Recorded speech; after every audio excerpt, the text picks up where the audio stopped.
Hey, I'm Bob at ILikeToMakeStuff. Today we're gonna make a Viking helm.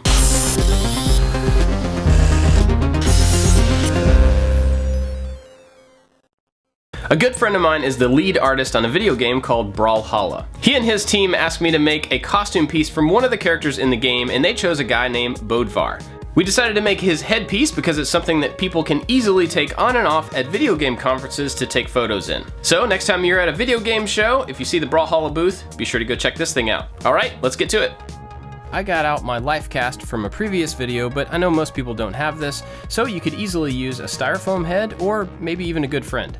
I wrapped the top of this with aluminum foil and then went around that with some duct tape to connect it. I covered all the areas that were going to need to be patterned with duct tape and just made sure that it was nice and solid and everything was connected in all the different directions. From here, I started marking the areas where I knew the bottom of the helm needed to sit. This was right above the bridge of the nose, right above the ears, and then around the back of the head. I connected these lines with a ruler to try to get them as straight as possible, but they do follow the curve of the head. I measured up 3 inches all the way around the head and made some marks, and then connected these marks to make another line. I just tried to keep it as symmetrical as possible from side to side. I used a knife to cut this off the head and then used some scissors to cut along my top and bottom lines. To use this as a pattern, it has to lay flat, and to do that you have to cut some darts. I did this with a utility knife and just cut away areas until it laid flat all the way from end to end. I used a few straight pins to hold this down to the foam floor mat while I traced the outside of it. These pins just stop it from moving. I traced the outside lines and the insides of all the darts. I extended both ends by about 1/2 inch just to have a little bit extra material, and then I cut the whole thing out with a straight utility knife. Making perpendicular cuts here is really important for a final finish. Then I cut out the inside of all the darts. You'll notice that I used a fine tip Sharpie here, and this makes this process a lot easier. Once I had everything cut out, I used some barge contact cement and wiped it down inside all of the darts. At this point, the edges aren't touching, and so it allows both sides to dry, and after they dry for about 5 minutes, you can press them together and it closes up the dart and holds its shape a little bit better than it did before. It still has to be heated and molded to the shape of the head, so I used a heat gun to warm it just a little bit and then hold it in place while it cooled down.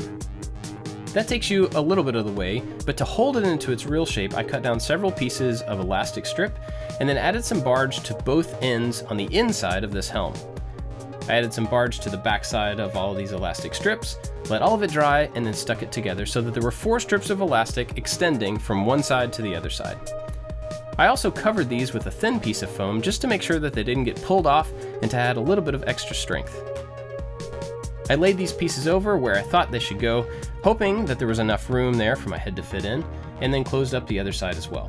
It turned out to be just enough gap and just enough extra material on both ends of this. It still had a little bit of a cone shape, so I put it on the head and heated it and then held it in place to try to form it a little bit closer to the shape of the head. To make it a little bit more organic, I took it to the belt sander and first flattened out all the edges and then added a bevel around all the outside, both the top and the bottom. I didn't try to make it uniform, and so it looks a little bit more like a handmade headpiece. I've had this high density piece of foam for a really long time and I finally have a good use for it. This is what goes in a couch cushion, so it's really thick and it bounces back to its original shape. I cut it down to a square on the bandsaw and then drew a couple of curves from 1 point out to 2 points on the side. This gives me the outside profile of the horns. Again, I took it to the bandsaw and just chopped this section out. This piece is pretty thick, so I just cut it in half using the bandsaw. If you're cutting foam like this on the bandsaw, just be careful. It's pretty easy to do, but it does act a little bit differently than wood.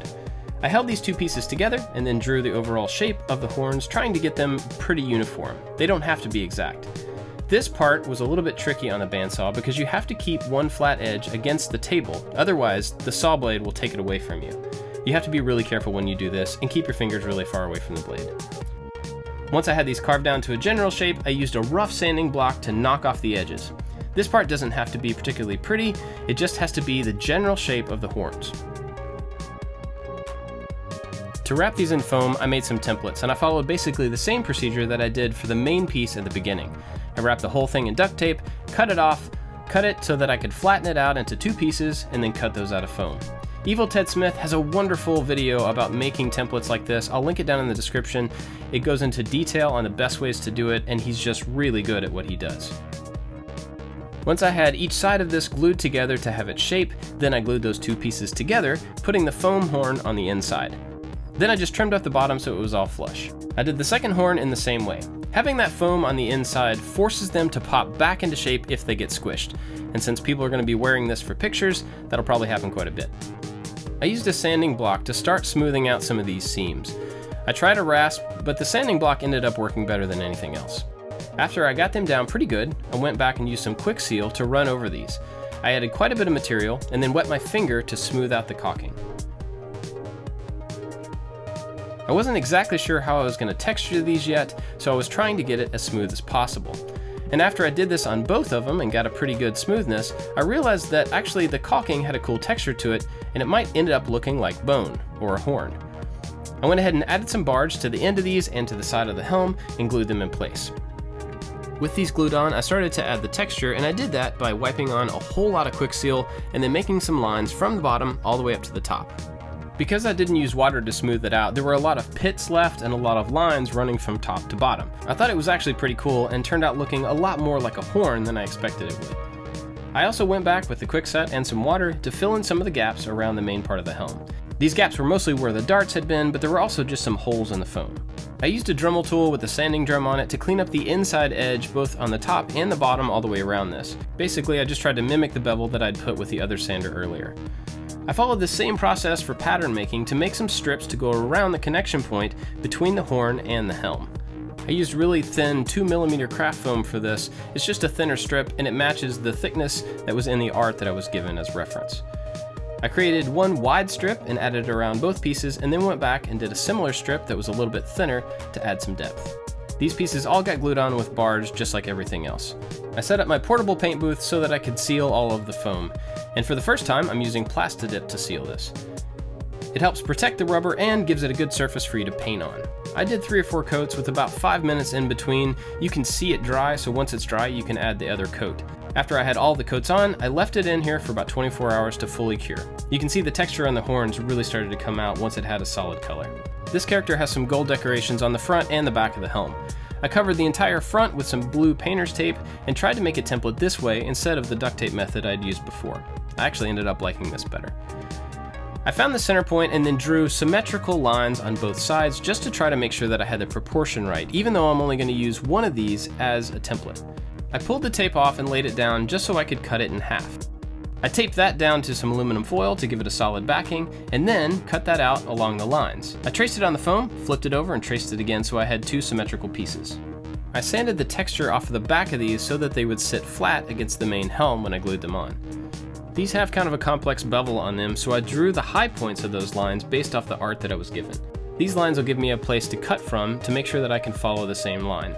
I realized that the points on it were going to make it way more difficult, so I just cut them off and then cut some separate pieces that I could glue on to replace them. Holding the blade at an angle, I tried to cut off all of the beveled pieces. This took quite a bit of work and the cuts were not as clean as I would like, but they ended up being pretty easy to sand flat. Using the different parts of the belt sander, I was able to get these edges pretty flat, but still keep the curves in place and just try to smooth out the surfaces. Then I had to chop down these pieces to make them fit together. These little horns had a bevel from both sides and a bevel on the bottom, so it just took some time to figure out which ways to cut them and get them fit correctly. All of the surfaces had to be cleaned up with the sanding block and some flexible sandpaper, but I tried to get them as smooth as I possibly could before gluing them together. I used some barge to connect these pieces both to each other and to add the little horns on the top. I wanted to glue this assembly together before trying to attach it to the helm. The gold pieces on the back were pretty similar in shape, but they were only 1 piece per side. It was really just a matter of putting on the pattern and drawing the curve, trying to make it uniform and smooth. I did the same thing where I made 1 pattern but flipped it over to make 2 pieces that were symmetrical. I drew center lines down the middle and then used a knife to cut them away. After these were all sanded, I held them in place and then traced their outline.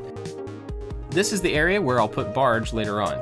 I could have done this after the painting, but it doesn't really make a difference either way. I added the barge cement to this area and then added a base coat to all of the other area on the main section of the helm. To paint the horns, I started with a dark brown base coat. I went over the entire area with a really thick coat of paint to make sure that it filled in all the gaps, and then I let that dry. I mixed up a burnt sienna, which is a much more orange color, with a lot of water to make a little bit more of a wash. I brushed on a much thicker coat, let it dry for about 2 minutes, and then wiped away most of it, but not all of it. The stuff that's left over is down in the bottom of that texture, and it ended up looking great. All of the gold detail pieces got a coat of black Plastidip, and after that dried, they got a coat of white paint, and then an airbrush coating with gold paint. The wraps around the horns were already glued in place, so I started to paint them white for a base coat and then realized that I was going to have to mask them anyway, so I masked all of them off with blue painter's tape, added the white, and then sprayed on several coats of gold until it was a nice thick coat. I pulled off the masks before it completely dried to make sure that it didn't rip away any of the paint, and then I glued on the other gold pieces with barge. I had to take some time to make sure that the front piece was centered before pressing it on. Then I had to press all of the surfaces of all the pieces because it contoured in multiple directions. I had to touch up the paint here and there and fill some of the gaps with caulking, but after that I covered the entire surface except for the horns with a gloss varnish. I'm pretty happy with how this thing turned out. There was a lot of touch-up painting that I had to do, and I think that was because I wasn't exactly sure the best order to assemble versus the order to paint. There's probably several ways to do that, but I ended up having to do quite a bit of masking and touch-up. But the end result is something that I'm pretty happy with, and I think it's gonna last quite a while. It's pretty flexible and lightweight, so I think it should hold up pretty well for people taking it on and off for photos. Again, if you're at PAX or any show like that and you see the Brawlhalla booth, this will probably be there, so go take a picture with it and send it to me. I'd love to see that. Every time I do any kind of foam work, I want to shout out my friends Evil Ted Smith and Bill and Britt Duran from Punished Props. Those two YouTube channels have a huge amount of information about how to do foam fabrication. I'll link both of those down below. Be sure to check them out if you're interested in. There's a huge amount of knowledge there. I'd love to know what you think about this project, so let me know down in the comments. I love hanging out with you guys down there after the videos go up. I've got lots of other project videos of all types, so be sure to check those out, and don't forget to subscribe. That's it for this one, guys. Thanks for watching. I'll see you next time.